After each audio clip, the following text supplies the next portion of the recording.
एक बूढ़े भिखारी और सेठ की दर्द भरी कहानी। हर दिन एक भिखारी घर के पास आकर भीख मांगता था और घर का मालिक हमेशा घर के बाहर आते ही उसे देखकर चिढ़ करता। कई बार उसके लिए गालियां भी बकता। वो कहता, तू जिंदा ही क्यों है, पूरी जिंदगी ऐसे ही भीख मांगेगा क्या, धरती का बोझ क्यों बना बैठा है। और कभी कभी उस भिखारी को गुस्से में वह धक्का भी मार दिया करता। इतना कुछ हो जाने के बावजूद भिखारी के मुंह से सिर्फ यही निकलता कि भगवान तुम्हारा भला करे। एक दिन सेठ को धंधे में बड़ा नुकसान होने की खबर मिली। सेठ बहुत परेशान था कि तभी उसके दरवाजे पर वही भिखारी आया। गुस्से में अपना आपा खोते हुए सेठ ने उस भिखारी को पत्थर फेंककर मारा। पत्थर भिखारी के सर पे जा लगा और उसके सर से खून बहने लगा।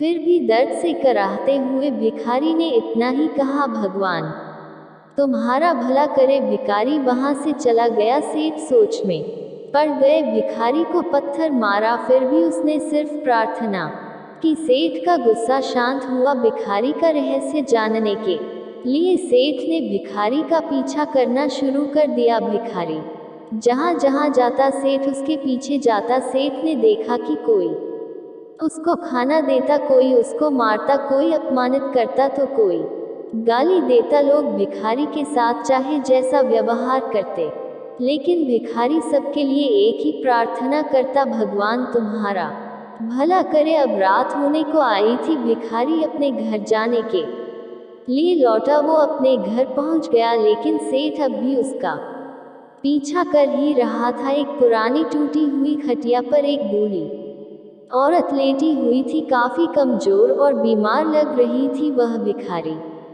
की पत्नी थी। अपने पति को वापस आता देख वह खाट से उठ खड़ी हुई। पत्नी ने अपने पति के भीख वाले कटोरे में देखा, उसमें सिर्फ आधी बासी रोटी थी। उसे देखकर वह बोली, आज बस इतना ही मिला, और हाँ, आपके सिर से खून निकल रहा है, ये चोट कैसे लगी। बूढ़ा भिखारी बोला, आज बस इतना ही मिला, किसी ने कुछ दिया ही नहीं, सब ने गालियां दी और एक ने तो पत्थर भी फेंक कर मारा, इसलिए मेरा सर फट गया। एक गहरी ठंडी सांस लेकर बूढ़ा भिखारी फिर से बोला, यह मेरे ही पापों का फल है। तुम्हें याद है कुछ सालों पहले हम कितने अमीर थे, क्या कुछ नहीं था हमारे पास हर चीज जरूरत से ज्यादा थी, लेकिन हमने कभी दान नहीं किया।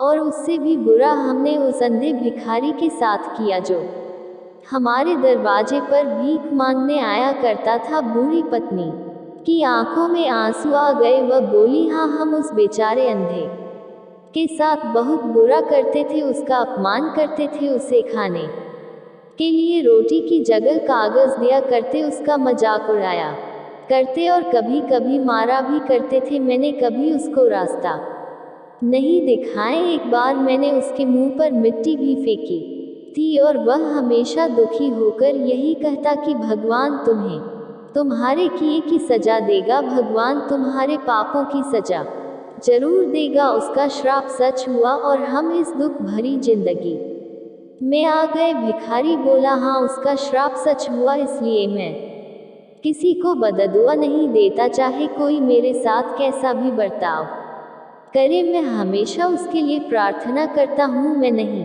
चाहता कि कोई भी हमारे जैसे जिंदगी का अनुभव करे, किसी को भी हमारे जैसे दुखों का सामना करना पड़े। वो नहीं जानते कि वह कितना बड़ा पाप कर रहे हैं, इसलिए अनजाने में हुए पाप की ऐसी सजा किसी को भी मिले, मैं नहीं चाहता। सेठ वहीं पर छुपकर यह सारी बातें सुन रहा था। उसे सब कुछ समझ में आ गया था। भिखारी और उसकी पत्नी ने वह आधी रोटी मिल बांट कर खाएं और भगवान को धन्यवाद बोलकर सो गए। अगले दिन भिखारी फिर से भीख मांगने गया। सेठ के घर के पास जाते हैं। सेठ ने पहले से गर्म रोटी या उसके लिए निकाल कर रखी थी। उसे देते हुए सेठ विनम्रता से बोला, माफ कर दीजिए बाबा, उसे बहुत बड़ी गलती हो गई। बूढ़ा भिखारी बोला, भगवान तुम्हारा भला करे। इतना कहकर वह आगे निकल गया।